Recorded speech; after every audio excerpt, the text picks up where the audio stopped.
Balandia, micro du pasteur Bobo, actualité compliquée, topé sibilo, mbote, boza ebele, bozali, koladabi sopeza, bozali, actualité compliquée, gane babaka, babi, just do it, Congo, Ezambo Konayo, you can do something for DRC. DRC is your country, do not let someone else do something for you. You can do it, babi. Just do it. Makambo yo eza mutu pasi pesa mutu pasi na ndenge moko ya kosanate makambo ya Congo eza ko pesa pasi na ndenge moko ya kosanate mais heureusement toza na mon Saint-Golgan toza na Ecofolgan.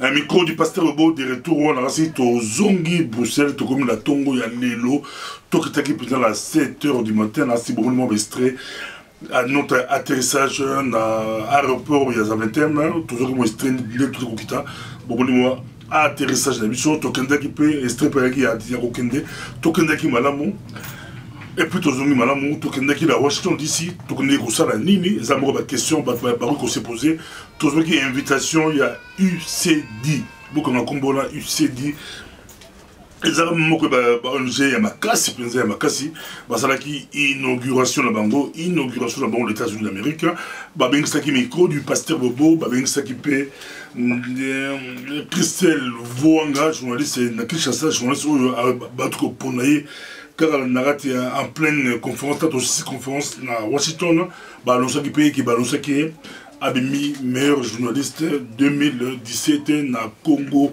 Kinshasa, donc groupe bangondi balengisa biso toujours la soirée VIP là c'est bon on va extrait image d'accord il y a soirée VIP et kuna président Jean Mayaka a ça qui un peu discours na soirée VIP batu ba qui belé presque la presse et États-Unis parce que on a tout ba Marius tout là que bagari wele tout là qui na ba bande la biso il y a la voix de l'Amérique, la presse à toi, et puis il y a États-Unis d'Amérique, tout ça qui est là. Et ça qui malamo, on a vu même grand frère Yamoto Modi Kembe, tout ça qui n'a pas il y a soirée, voilà, soirée VIP, tout ça qui est là, et ça qui est très bien.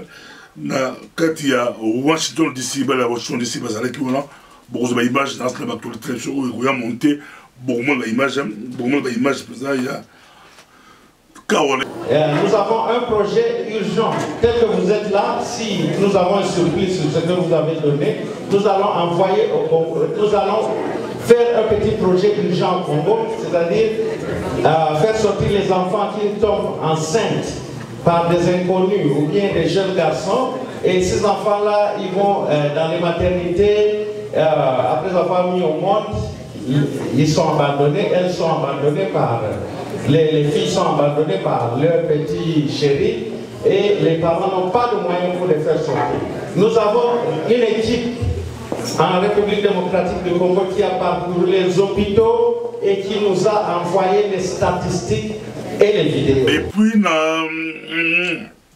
la dernière jour, on a dû faire beaucoup d'émissions, entre autres, j'ai fait des émissions avec Noël Tchani au Azali, Monko, il y a candidat président de l'élection présidentielle 2018, ce qui vous a là, on a le projet Katumbi, appelé à Jackie, discours naïe, on a tout le monde question, on a beaucoup de l'emploi compliqué, Noël Tchani, avec le micro du pasteur Bobo, beaucoup de petits extraits naïe, mais beaucoup de monde là, na jour comme tout commis trop moi participation donc, de tout le monde, mais nous travaillons donc tous là-dessus pour nous assurer que les conditions donc, sont réunies pour que la participation de tous les Congolais soit effective. Vous prenez le pouvoir aujourd'hui, le sort de Kabila? Moi je pense que le sort du président Kabila est réglé par la Constitution. La Constitution donc dit que le président qui sort de ce mandat devient sénateur donc à vie et jouit d'un certain nombre d'immunités, et je pense que nous devons honorer la Constitution pour ne pas créer des précédents. Tout ça, moi, ma vidéo, moi, ébélé, et puis devant la Maison Blanche, toi là qui devant la Maison Blanche, tout ça qui peut, moi, actualité compliquée, mon corona, c'est possible, peut beaucoup plus de stress, l'amour. En direct, donc, tout en bloqué un peu le Capitole, moi, petit ébélé, tout ça là qui.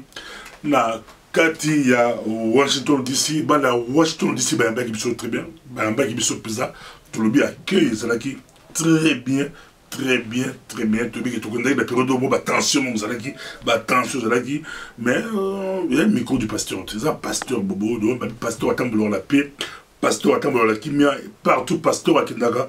Akumbaka Mapamboli, Akumbaka bénédiction. C'est plus l'équipe à Washington, j'ai croisé un de mes amis. Ouaïbanga moi kala. Batibeli baïbi soit lilo, mais il déjà kala. Vers l'année 90, comme jeune prédicateur, il y a Ibaïnga, tout ça qui naïe, Zalaki Kitoko. Et Zalaki Kitoko Penza. Dans Dengemoko, il y a Kosaranate, Washington DC, tous ces pays, UCD en tout cas, Bango Bali, qu'on s'occupait beaucoup plus.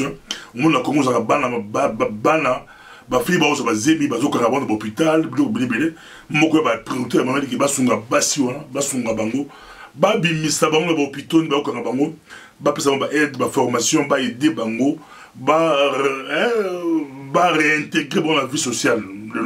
Tout n'est pas politique, bah qu'on souffre, comme on a pas si, bah c'est belé, bah jeune fille, bah zo bota, bah zo quand bon pays à maternité, et la réalité, il s'est dit bon bah qu'on s'occuper beaucoup plus nango.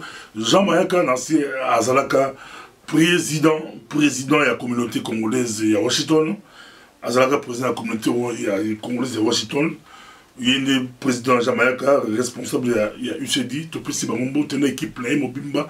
Famille là, équipe Mobimba et UCD, à toi Tolobi, bah merci beaucoup, merci d'abord l'Amérique, merci la presse congolaise et américaine, bah on sur base bambo tout le bango, beaucoup de interview, tout le bango presque bango tout presque, je dis presque bango tout le bango, presque congolaise, c'est ça makasi, en Amérique ils en ont makasi présent, na Washington DC, beaucoup de interview et puis moi et Zalaki, madame, ton côté, on a actualité compliquée à l'élo, tout le monde a actualité compliquée à l'élo, tout bandalani, je pense à moi, Kanda, prêtre catholique, m'a dit assassiné après la messe par des présumés miliciens, Babomi, prêtre catholique, l'intention de la rejoie, Abbé Égyptien, tu l'as rejoyé, dans le cas Abbé Égyptien, dans Toulouse, dans Cambourg.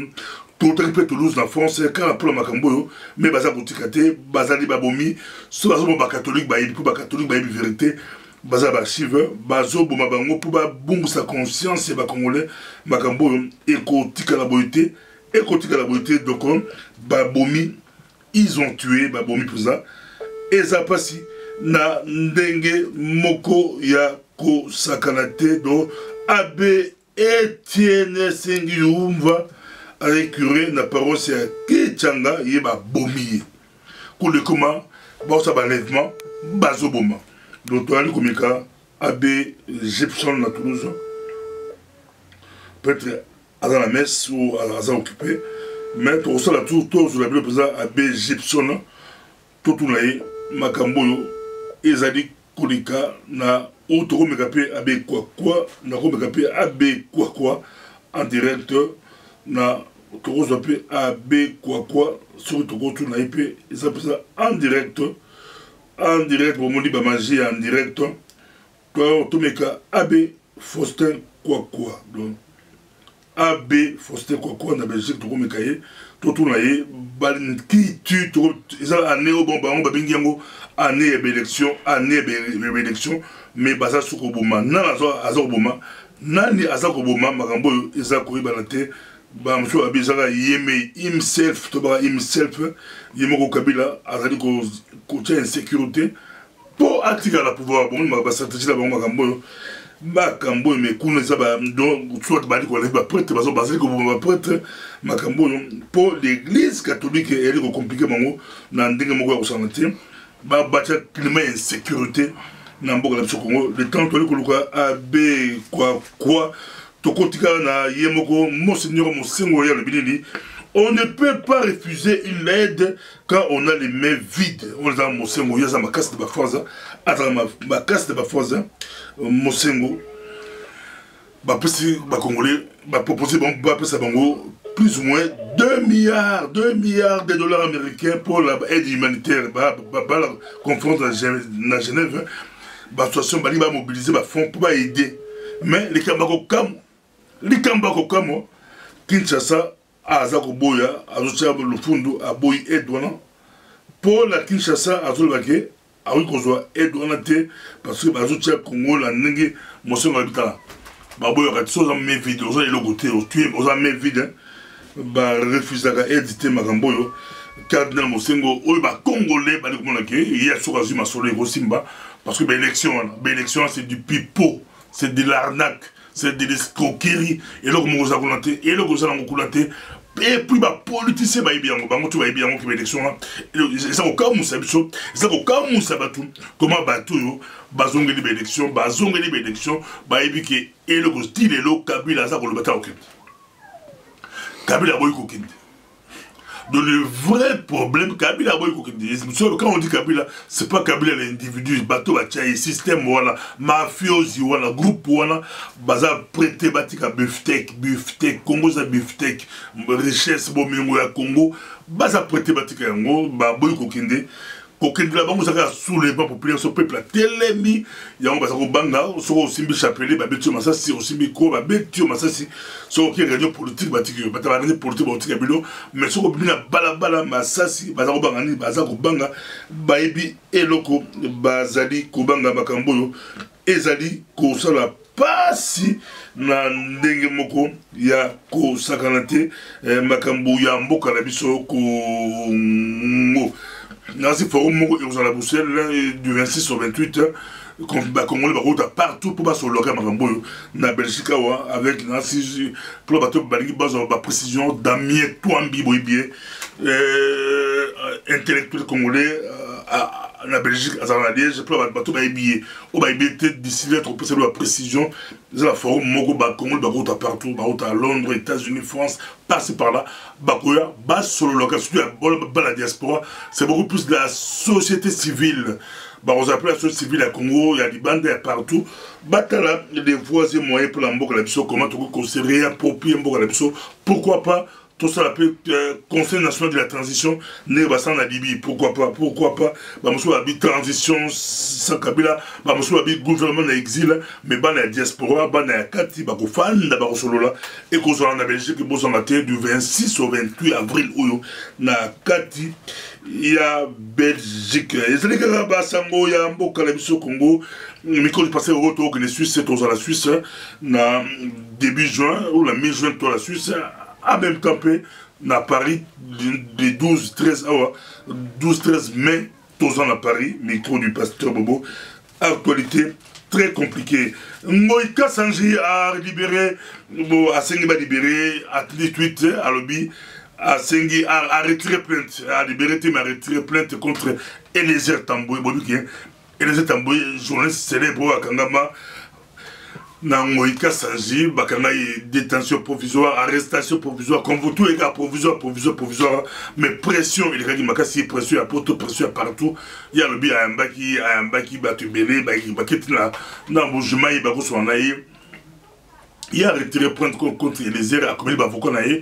À Sengi et l'ongola niveau de la justice, mais quel est le niveau de l'audiovisuel, ce qui va sanctionner Eliezer Tamboué, et j'en ai un cadre de journalisme, je crois, avec la pression en santé, pression à la diaspora, pression à partout, libérer, libérer Témé, Moutoua Fundaki Eliezer Tamboué, comme vous l'avez dit, Ngoïka Sanji, gouverneur, il y a Kassai, pour Eliezer Tamboué à Piolo là qui est un baki batou au bâtiment contre il y a pas usé qui la banine là influence là à Kangaki et les Tamboué à solo baki ce qui bon bah ça bâti qui vidéo la bango et les Tamboué à 5 bongo tu as mis les bons droits de réponse dans si boy tout là mais là il est arrêté plainte pour pression et ça qui makasi et dans la diaspora pression et ça qui makasi tout le baki à toute la majorité de la diaspora bazala qui contre le corona bazala qui libération il y a et les Tamboué une minorité, d'autres, bon, on peut minorité, une partie, un peu coulbaké, il fallait pas kangaye, mais tu sais qui bango, je vois les amoureux dans États-Unis, dans celle qui émission, Bakingan de Golabso, Baliangando, États-Unis d'Amérique, moi, ma question à tout le monde sur les États-Unis, bateau ben qui collabore, on sait que ce qui Moutouazadi n'a pas si, Moutouazadi n'a pas si. Mobutu Aloba, na carrière militaire, comme militaire, Mobutu militaire, Je n'ai jamais tiré sur une ambulance. Babette à l'ambulance, c'est ça système. Babette à l'ambulance, missile, tes ambulance. Attends, je vais au fin de la mais soit à la place, il n'y a pas si. Ça ne sert à rien, on sait la vidéo, on va au fin de la moto déjà. Attends, le boxeur, on va dans la boxe. Soit l'adversaire n'a eu à quoi il a fait, Babette a une confiance. Babette a une confiance. Donc, ton baki, mais pas bateau, bali défendre et les états tout ce n'est pas continuer à défendre les états moto défendre, moto lingaka, soit eu problème, soit eu pas si. Côté qui a été au défendre, mais ils ont empêché les résistants, bon, bah, ça va tout, bah, mon rappel musica, bah, on respecte, bah, nous respectons les résistants, au bas, on rappelle musica, bah, on a la mise, on se soumbat, c'est pas tout le monde, bah, tout le monde a les états, tout le pays les états, ceux qui collaborent, tout le monde, mon cobo, qui a réponse, c'est pas les moments où je joue, mais quand on a dit que Azam Moutouasuka, Azam Moutouasuka, dans sa émission, la poto, à base, on va tricher ça, dans sa émission, on a tout le monde qui est question sur nous. C'est beaucoup d'amis qui passent beaucoup de temps, donc on le dit, pression, le gars, c'est pression, on a dit, on s'en a dit, Moïka Sanji, Asengiba a retiré plainte contre Eliezer Tamboué. Tu le bezara pas, mais tu le dis vigilance et continuer. Ezali, le micro du pasteur Bobo, tout ce qu'on a tous la Bruxelles, tu dis que c'est même beaucoup d'interviews, et belé, quand de autant il y a babi, just do it. Comme vous en beaucoup là, tout le monde la biso, tout le monde kawana. Tolinga mboka wana nzamba bili nzamba pesa biso mboka wana nzamba pesa biso mabele wana eza mabele wana makambo yo nameli mosingolgan nameli ekofolgan mosinga lobi oza piaka oza main vide tika pe timobola tetu kongo alinga sa timobola tetu aza piaka mais ali ko refuser aide. Mais ils ont refusé encore pourquoi? C'est pour la dignité là. Toi, ils ont refusé encore pour. Ils ont bangé l'air à mon content. C'est lui qui paye. Ils n'ont pas ton. Ils ont payé. Ils ont bangé. Mais bon, bah, ils bangent. C'est pas une mission. Sur les 2 milliards, bon, bah, c'est bon. Parce que c'est pas une mission. C'est bon, bah, 15 milliards, bah, ils bangent la banque. Bah, une mission. Bah, après sa population. Bah, une mission. C'est bon, voilà. Makambo, tout ce qui est là. La mère mende, bah, Zololi, bah, Wololi mende. Bah zomeli mende muibi et bah dans son régime je crois izakano fait un régime aux amatata mba liboso président mende et c'est dans le salamate bah zomela muibi so vous allez qui a la dignité so vous allez qui moto ne mende fallait à démissionner nameli et Kofolgan nameli dafalgan non nameli pas dafalgan nameli mosé Kofolgan et Kofolgan dafalgan merci de ton avis prochaine. Merci. Bon, dans cette guerre qui se livre, ils ont adopté une méthode qui contourne le droit international, en ce que les multinationales peuvent traiter directement avec des groupes armés locaux, quelles armes, bon, pour occuper certaines zones d'exploitation des minerais, et sans être contraintes devant les juridictions internationales. Bon, c'est un phénomène que nous avons déjà vécu avec l'histoire de la FDL. Comment peut-on réfléchir sur le Zimbo quand on lobby tout ça dans mon lit? L'église de la force, toi là, tu es bien l'église de la mais il n'y a pas de projet de développement en Bourg la parce que tu imposes au fond de Gaga, beaucoup ont imposé le monde l'Afrique et quoi, bon finga bango, bazabesco parce que tu as bossé l'ango pour tenir compte de l'aspiration de la bonté. Bon, mon bango qui bamba ibi le bonté, basé le bonté. Non, basé à quelque chose, comme qui c'est à haute Afrique. Mais c'est ok, aux autres bon et alors, moi je dis toujours que dans une révolution, il y a le peuple et il y a la masse. Lorsque Kasavubu, Diomi, Mobutu sont allés à la table ronde, en ce moment-là, ils étaient le peuple, nous on était la masse. On les attendait à la maison, on les attendait qu'ils viennent nous dire qu'est-ce que les Belges ont dit, à quand l'indépendance, et nous étions tous à la maison, on les attendait.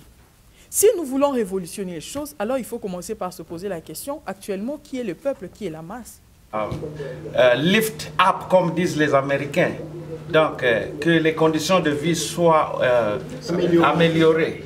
Donc, nous sommes dans l'éducation pour faciliter le développement. Parce que si le développement individuel est améliorée, ça va automatiquement engendrer l'éducation de tout un pays, des communautés d'abord et puis de tout un pays. Alors, nous poursuivons cet objectif-là. Nombreux nous posent les questions pour savoir pourquoi nous faisons une ONG à part au moment où il y a des communautés qui existent. Nous nous disons, mais voilà, le pays est très grand, le Congo est très grand et les problèmes à résoudre aussi sont multiples.